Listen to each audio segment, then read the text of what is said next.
We booked Candeyo Hotels Osaka Namba on Klook for 2,500 per pax per night. Lobby pa lang, sobrang spacious na. Cool Japanese design kasi aesthetics and minimalist. Tahimik yung hotel and accessible siya sa lahat. Meron ng malapit na train station, malapit din siya sa Dotonbori, and walking distance sa Namba. What I really like the most is the spa in the sky. Upon check-in, binigyan kami ng card for the spa for the women and men, which also gave us an access to our room. So 2-in-1 na siya, talagang secured yung stay ninyo dito sa Candeyo Hotel. So you just have to insert the card to activate the electricity. Meron na ditong mga hangers, meron na ring sleepers, spacious yung kanilang room, and comfy yung kanilang mga sleepwear.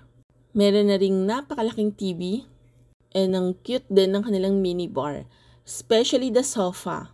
Sa kanilang minibar, kompleto na rin. They also provide mineral waters, kettle and telephone, and tea bag. Sa baba naman yung kanilang ref, na in fairness, lumalamig naman talaga.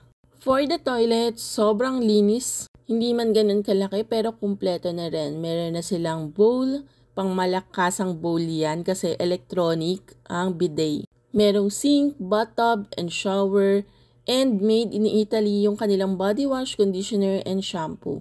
I suggest you to try their breakfast buffet kasi sobrang sulit yon.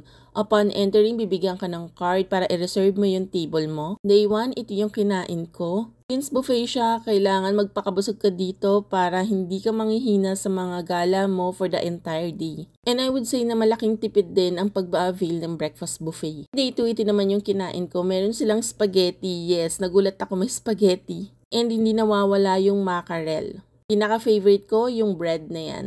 Mahal kasi yan sa Pilipinas. Ito naman yung mga naging foods na hinain sa amin during our breakfast buffet. To be honest, parang umuulit lang siya every day. Meron ding mackerel, salad, DIY salad yan. For the bread, meron silang mga croissant, yung paint out chocolate, yan ang pinaka-favorite ko. Meron din silang fruits na available, cereals, milk, yogurt, and sobrang dami ng options pa na actually hindi na ako familiar sa iba. And din sila dito pang malakasang carbonara. And medyo Filipino style yung ibang mga dish dito. Pinaka-favorite ko, orange chicken. Dahil for the rest of the meal, talagang natamisan na ako. Available din yung water and soda and coffee. And unlimited din yan. Dali ring mag-check out dito kasi ihuhulog mo lang yung card mo and you're ready to go. Kaya book na and use my promo code.